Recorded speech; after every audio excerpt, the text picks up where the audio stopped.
quando lui inizialmente ovviamente ha mosso delle accuse a questore e prefetto, io, come anche detto dal sindaco,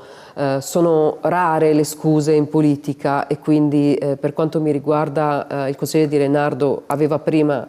il mio rispetto e ce l'ha tuttora, anzi a maggior ragione. Quindi non c'è mai stato un caso, non c'è mai stata una voluto... spaccatura tale da poter portare a Non c'è mai stata una spaccatura e il sindaco non non ha mai assolutamente messo in discussione nessuna azione nei confronti di un consigliere per delle dichiarazioni che sono state fatte a caldo. La richiesta di consiglio comunale straordinario è stata fatta con diversi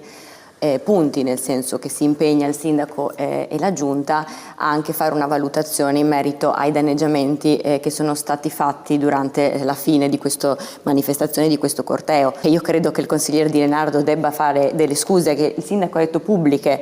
Noi non l'abbiamo sentita, ha scritto una letterina al prefetto che non è stata visionata da nessuno, quindi anche questo non si sa. Secondo me, avendo un ruolo comunque istituzionale da consigliere comunale, Di Lenardo non si doveva assolutamente permettere, e lo dico proprio apertamente, di